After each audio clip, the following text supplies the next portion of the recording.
দেশের আইন মানা কি ফরজ? বৈধ আইন মানা ফরজ।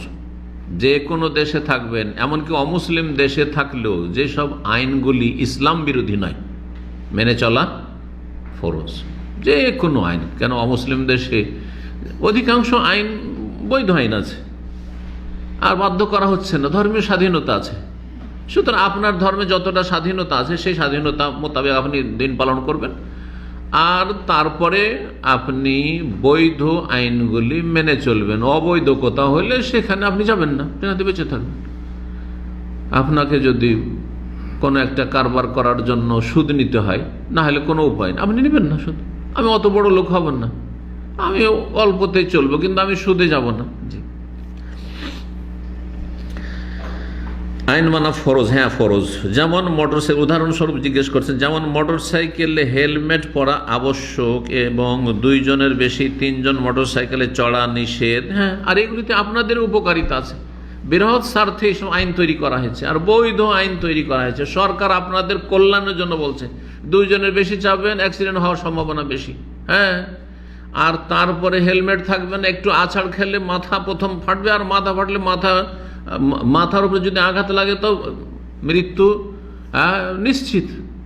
হ্যাঁ, কিন্তু যদি মাথা হেলমেট থাকে তো অনেকটা রক্ষা পায়। যেমন বেল্ট বাঁধা, এক লোকেরা বাঁধতেই চাইতো না, কিন্তু এখন আইনের ভয়ে, ফাইনের ভয়ে বাঁধছেন। আর এতে আপনার আমার ফায়দা আছে, বৃহৎ স্বার্থের জন্য বাঁধতে বলা হচ্ছে।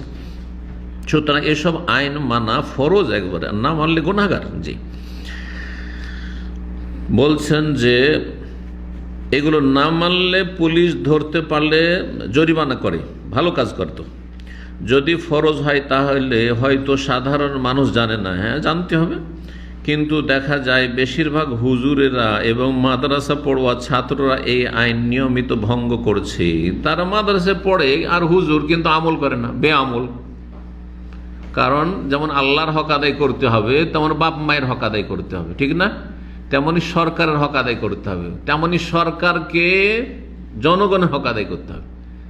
সবার উপর হক আছে, সরকারের উপর আমাদের হক ফরজ, আর আমাদের উপর সরকারের হক ফরজ।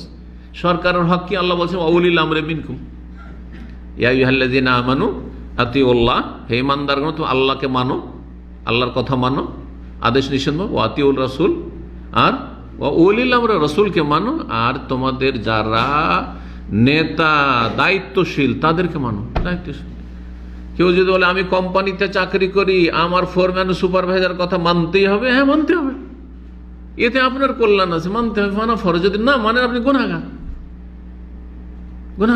আপনার উপর যাকে নিযুক্ত করা হয়েছে সে কালো হোক, আর আপনার চাইতে জুনিয়র হোক, আর ও চোর হোক, কিন্তু আপন জায়গায় তাকে যেহেতু কোম্পানি নিযুক্ত করেছে, কোম্পানি বেতন দিচ্ছে, আর আপনার 8 ঘন্টা নিচ্ছে, সুতরাং মানতে হবে, তার বৈধ কথাগুলি মানতে হবে। চুরি করতে বলে চুরি করবেন না। তো এরা বেআমল হুজুর, বেআমল মাদ্রাসার ছাত্র, আল্লাহ হেদায়েত করে ওদেরকে, আমল করবেন, আল্লাহ তৌফিক দান করুন। জি হ্যাঁ, আল্লাহর কাছে জবাবদিহি করতে হবে। হ্যাঁ, কারণ ফরজ এটি, সরকারের বৈধ কাজে আনুগত্য করা, হক আদায় করা ফরজ, এটি বান্দার হক, আর বান্দার হক নষ্ট করলেন সুতরাং কবিরা গুনাহ হবে, এটা সাগীরা গুনাহ নয়। জি, وقل جاء الحق وزهق الباطل إن الباطل كان زهوقا